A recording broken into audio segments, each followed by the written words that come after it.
रक्षाबंधन को लेकर आज के डेट में लोग काफ़ी ज़्यादा कंफ्यूज हैं क्योंकि इस बार का जो रक्षाबंधन है वो 28 अगस्त को पड़ रहा है और उस दिन हो रहा है ग्रहण। तो काफ़ी लोग इसी बात पे कंफ्यूज हैं कि रक्षाबंधन कब शुरू हो रहा है और उसका शुभ मुहूर्त कब है, या रक्षाबंधन में जो हम राखी बांधते हैं, बहन अपने भाई को राखी बांधते हैं, उसका शुभ मुहूर्त क्या है और उसके ऊपर ग्रहण का क्या असर होगा। चलिए मैं आपको विस्तारित रूप से इस वीडियो में बताता हूँ।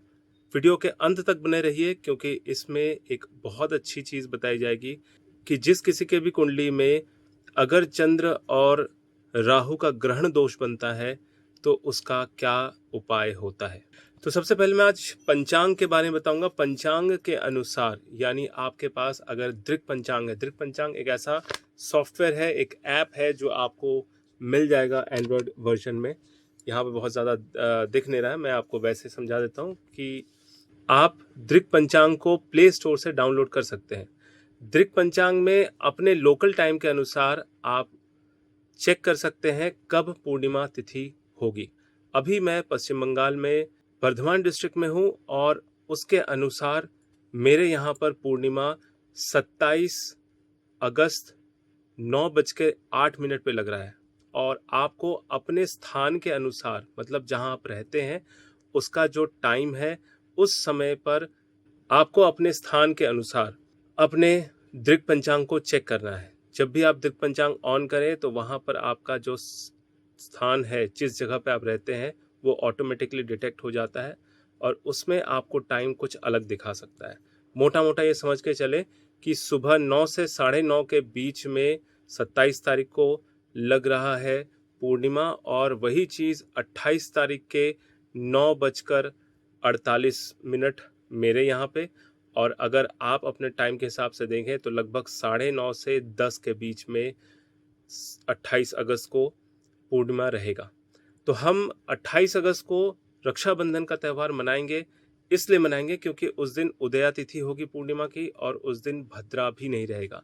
नॉर्मली हर रक्षाबंधन में ऐसा होता है, ऐसा संयोग होता है कि भद्रा लग ही जाता है।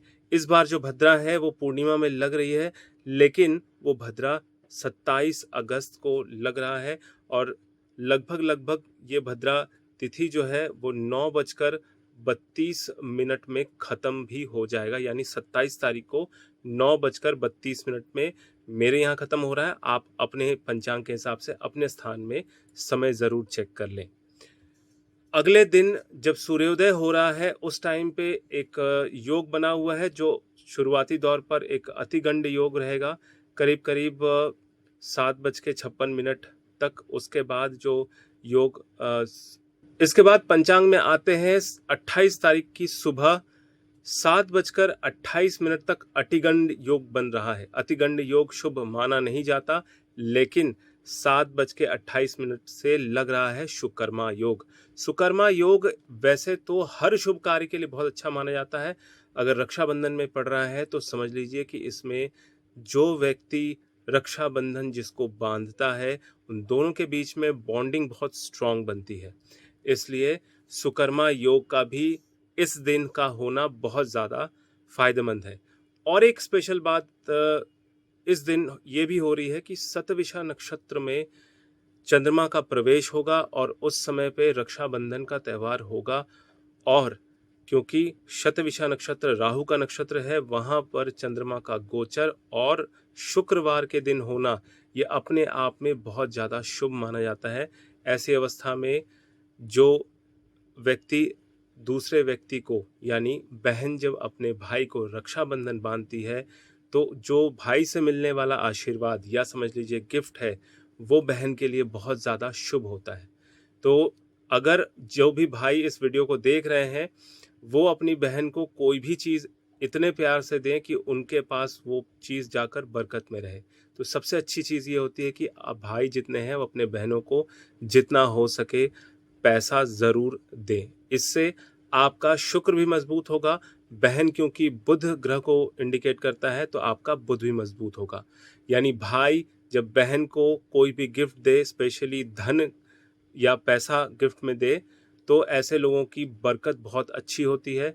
यानी अगर बिज़नेस है तो बिज़नेस में इज़ाफ़ा होगा, बिज़नेस बढ़ेगा, अगर जॉब में है तो जॉब में प्रमोशन भी हो सकता है। स्पेशली इस दिन आप अपने बहन को उनके मन मुताबिक गिफ्ट देने की कोशिश करें। अगर गिफ्ट आप नहीं दे पा रहे हैं तो इतना अमाउंट ज़रूर दें कि आपकी बहन बहुत ज़्यादा खुश हो जाए। क्योंकि आपकी बहन अगर खुश होती है तो बुध खुश होता है, बुध अगर खुश होता है तो आपकी बुद्धि बहुत तेज़ चलती है और आप जीवन में बहुत जल्दी तरक्की कर पाते हैं। एक और मान्यता है या समझ लीजिए कि पौराणिक कथाएँ हैं। भद्रा जो है वो एक ऐसी तिथि है जिसको किसी भी मांगलिक कार्यों में यूज़ में लाना, उसको व्यवहार करना सही नहीं माना जाता है, क्योंकि भद्रा तिथि जो है वो शनि देव की बहन और सूर्य देव की बेटी को माना जाता है। क्योंकि भद्रा जो है एक बहुत ही उग्र थी अपने ही पिता के समान, क्योंकि वो सूर्य की पुत्री थी, इसलिए उसके अंदर भी बहुत ज़्यादा तेज हुआ करता था और शनिदेव की बहन थी और इस वजह से उसके अंदर बहुत ज़्यादा क्रोध रहता था और इसी कारण से भद्रा तिथि को अशुभ तिथियों में माना गया है और भद्रा तिथि में कोई भी मांगलिक कार्य या शुभ कार्य नहीं किया जाता। एक और मान्यता है इसके पीछे, क्योंकि रक्षाबंधन एक शुभ त्योहार है और यहाँ पर एक बहन अपने भाई की रक्षा के लिए वो सूत्र बांधते हैं। तो इस पूरे स्टोरी के पीछे, मतलब ये जो त्योहार मनाया जाता है इसके पीछे बहुत सुंदर सी 2 स्टोरी है। मैं इसको आपको अच्छे से एक्सप्लेन कर देता हूँ। पहली स्टोरी ये है कि राजा बलि राजा बलि अपने घर में भगवान विष्णु को इनवाइट करते हैं और उनकी बहुत ज़्यादा सत्कार करते हैं। उनका सत्कार करने की वजह से भगवान विष्णु जो है बैकुंठ जाने का मन छोड़ देते हैं और राजा बलि के साथ रहने लग जाते हैं। तो ये देखकर माता लक्ष्मी को बहुत अच्छा लगता नहीं है। वो बैकुंठ धाम से उतरकर महाराजा बलि के पास आकर उनको भाई बनाकर उनको रक्षाबंधन बांधती है और बदले में भगवान विष्णु को वैकुंठ धाम वापस ले जाने के लिए गिफ्ट के रूप में मांगती है। तो भगवान बलि वैसे ही दानी पुरुष थे, वो मना नहीं कर पाते और इस तरह से माँ लक्ष्मी भगवान विष्णु को वैकुंठ धाम वापस ले जाती है। इसके पीछे एक और बहुत सुंदर सी कहानी है इंद्रदेव की। इंद्र जो है सबको पता है कि वो देवता के राजा माने जाते हैं और जब देवता और असुरों में युद्ध हुआ करता है तो अक्सर जो है इंद्र को भी युद्ध में उतरना पड़ता है। तो जब इंद्र युद्ध में उतरते हैं तब इंद्राणी जो है उनको मंत्रों से अभिमंत्रित करके एक रक्षा सूत्र उनके दाएं हाथ में बांधती है ताकि वो युद्ध में विजयी हो और इसी का जो फल है, इसी की वजह से इंद्र को काफ़ी हद तक सुरक्षा भी मिलती है।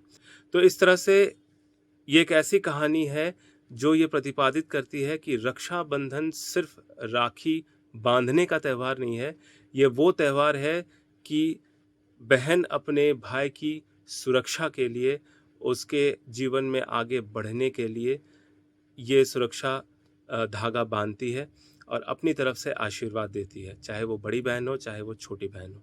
इसलिए रक्षाबंधन सबको मनाना चाहिए। जिनके बहनें नहीं हैं, तो वो किसी भी मुँह बोली बहन से अपने हाथ में रक्षाबंधन ज़रूर करवाएँ। इससे बुध ग्रह काफ़ी ज़्यादा मजबूत होता है। तो जिनके भी अपने सगे बहन नहीं है, वो किसी भी मुँह बोली बहन से रक्षाबंधन बंधवा सकता है। इससे फ़ायदा ये होगा कि उनके जीवन में बुध की स्थिति काफ़ी ज़्यादा सुधरेगी और जीवन में ग्रोथ दिखने लग जाएगा। और जो भी आपको रक्षाबंधन के लिए बांधे, मतलब रक्षाबंधन के लिए राखी बांधे, उनको ज़रूर कोई ना कोई गिफ्ट दे। इससे आपके जीवन में भी बरकत सुनिश्चित हो जाती है। और सबसे इम्पोर्टेंट, क्योंकि रक्षाबंधन वाले दिन ग्रहण योग बन रहा है, चंद्रमा के ऊपर जब भी ग्रहण योग बनता है, चाहे वो राहु से बनता हो या केतु से बनता हो, तो चंद्रमा बहुत ज़्यादा पीड़ित हो जाते हैं। लेकिन इसकी एक बहुत अच्छी रेमेडी है, जो रेमेडी की प्रॉमिस मैंने सबसे पहले शुरू में वीडियो में बताया था, वो आपके लिए बता देता हूँ। जब भी ऐसी स्थिति बनती है, ग्रहण योग दिखता है किसी के भी कुंडली में, तो ऐसे लोगों को अपनी माँ की भक्ति ज़रूर करनी चाहिए। अगर माँ जीवित नहीं है तो देवी माँ की भक्ति ज़रूर करें, उनकी पूजा ज़रूर करें। अगर माँ जीवित है तो माँ की सेवा ज़रूर करें। ये एक कार्मिक उपाय है। जो लोग अपनी माँ की सेवा करते हैं, उनकी कुंडली में अगर किसी भी तरह से ग्रहण दोष बनता है तो उसका निवारण स्वतः ही हो जाता है। उसके अलावा एक बहुत सुंदर सा उपाय है, बिना जोड़ का कड़ा चांदी का अपने दाएं हाथ में पहने। अगर दाएं हाथ में पहनने में कोई प्रॉब्लम आती है तो दाएं पैर में भी पहन सकते हैं। ये एक ऐसा चांदी का उपाय है, चंद्रमा का उपाय है, जो किसी भी तरह के ग्रहण दोष से व्यक्ति को पूरी तरह से बचाता है, प्रोटेक्शन में रखता है। ये आप अगर आप एक्सपेरिमेंट करना चाहते हैं तो आप अपने दाएं हाथ में सफ़ेद धागा बांध कर भी चेक कर सकते हैं। अगर क्योंकि अभी चांदी बहुत महंगा आ रहा है तो बहुत पतले से रूप में एक चांदी का ब्रेसलेट भी पहन के आप देख सकते हैं। वैसे अगर हाथ में सॉलिड कड़ा हो यानी कि बिना जोड़ का कड़ा हो तो उसका रिजल्ट 100% दिखता है। आप कहीं भी चले जाइए, किसी भी शमशान में चले जाइए, किसी भी अलाय-बलाय किसी भी जगह पर चले जाइए, जहाँ पर भूत-प्रेत का साया भी बना हुआ हो, वहाँ पर भी आपको कोई छू नहीं सकता, क्योंकि अक्सर ऐसा होता है कि ग्रहण दोष जिनकी कुंडली में होते हैं, वो लोग इस तरह की जो ऊपरी हवा वाली यानी कि भूत-प्रेत, पिशाच, इन सब से उनका पाला पड़ जाता है, यानी कहीं न कहीं इनको इन सब चीज़ों से दिक्कतें आती हैं। तो ऐसे लोगों को हमेशा चांदी का कड़ा अपने राइट हैंड में पहन के रहना चाहिए। इस तरह के इंटरेस्टिंग वीडियो देखने के लिए मेरे चैनल को सब्सक्राइब कीजिए और दोस्तों के साथ शेयर ज़रूर कीजिए। और आप अगर अपने लिए पर्सनल कंसल्टेशन चाहते हैं तो नीचे दिए गए व्हाट्सएप नंबर पे ज़रूर कांटेक्ट करें। मैंने नीचे डिस्क्रिप्शन में अपना व्हाट्सएप नंबर दे दिया है और साथ में वेबसाइट लिंक भी दिया हुआ है। आपको मेरा वीडियो कैसा लगा कमेंट करके ज़रूर बताइए। अगर अच्छा लगा तो लाइक कीजिए, दोस्तों के साथ शेयर कीजिए। अगर आप मेरे चैनल पे नए हैं तो सब्सक्राइब करना बिल्कुल ना भूलें। मेरा ये वीडियो देखने के लिए आपका बहुत बहुत धन्यवाद।